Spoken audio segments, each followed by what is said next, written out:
were successful with in the spring playoffs, in the spring season. Morgana, Syndra, these champions that can do a good job. You can see the team comps on your screen. Pressure, ban it, and instead it becomes an even match here.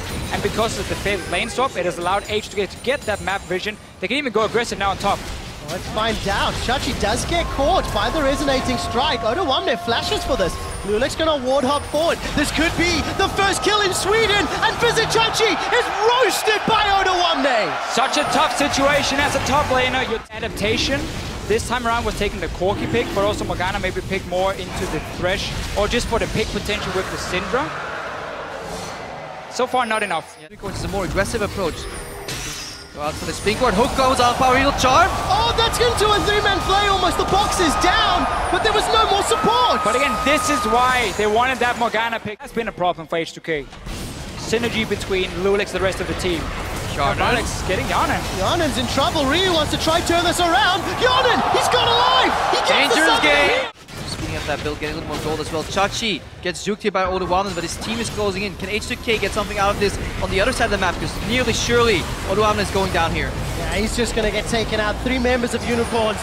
It didn't work with 2, so they tower trade. H2K will most likely secure the second dragon uncontested as well. So overall, H2K get out of that play with a net win. Even though it was Oda1 going down, they get a tier 2 tower. Gonna face check. Here's a binding in your face, and then Power Weaver's gonna destroy you. So H2K were unable to pull UOL away from the dragon. Unicorn secure their first. What they do trade, a lot of farm for Yanan in the bottom lane, and tower pressure up top. Ryu, he's gonna get stunned. Unleash power of evil gets the kill. Greedy setup here for H2K by sending Yanan to that bottom side and clear the wave while all the 4 members went top, and now Kasing also caught behind the enemy line. Hook on hook, this is dirty. Kasing gets killed by power of evil. And this is definitely H2K wanting. Saw from them in the semi-finals, and now 3 members have to try and interrupt this Baron. Unicorns not losing a lot of HP. That's a defensive flash. Oda1 gets caught. He gets bound. He gets stunned. He doesn't even equalizer. And this may be Baron. Oh, not that bad. And die. But H2K is smart enough of a team to avoid that. So now that Baron bait turns into a pick on Kasing though. Kasing is down. The equalizer is out, and this is erupting into a very big fight. It's Unicorns with the first 2 kills. H2K got the tower. His team back at Baron though. And we didn't see the kills from Hylissang in lane because he's making fun for it in the mid-game. Lee Sin resonating strike all down right now. Baron is going low. Baron is going low. 3,000 hit points. Wait for it. Stop it. Waiting to stop. Equalizer's coming up. Beautiful. Baron secured by Unicorns. They are in the lead, but Yanan's found a kill along with Ryu. Chachi's in trouble. This is going to cost UOL 3 members. For tower and 3 kills, whether it's worth it or not, we'll have to see once these members with the remaining Baron buffs start re-pushing after this play, so we can't judge it quite yet. But good patience from H2K. Late in.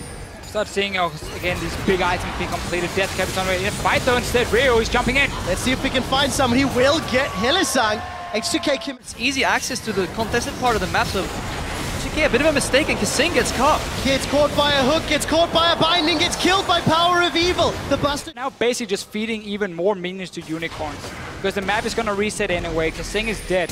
Power of evil get jump on. Oh, Yanan, that's very aggressive. Dead.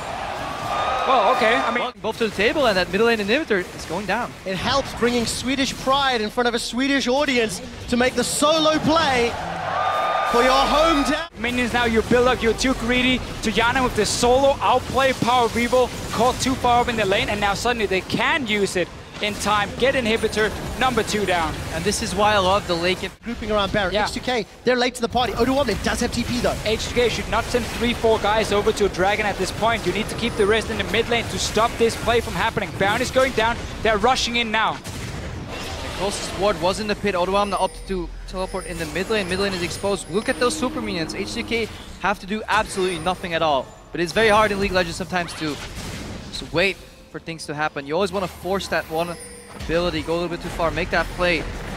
Okay, now they're turning back to the Baron because they look at the base of Unicorns of Love. Somebody has to start defending that.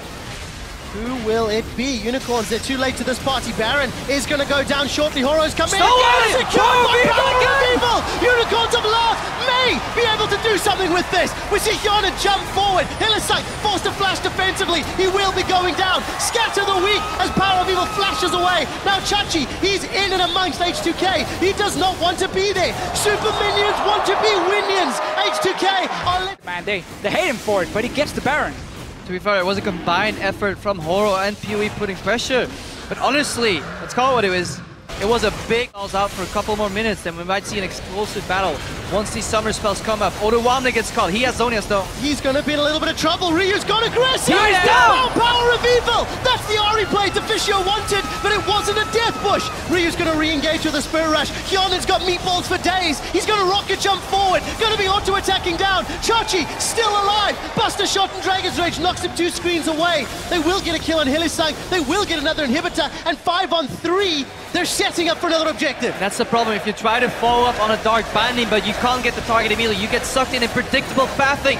That gets you killed because Xiaoran does so much damage. He does, and Chachi is once again going to get away. There's only one Nexus turret remaining. Vardax is the only real wave clear for Unicorns of Love. He's caught by a death sentence, and that will sentence death to UOL in Game 1. 5 members of H2K looking to take down the Mega Tank. They send Chachi to the depths, and they take the Nexus, and Game 1 in our 3rd place decider.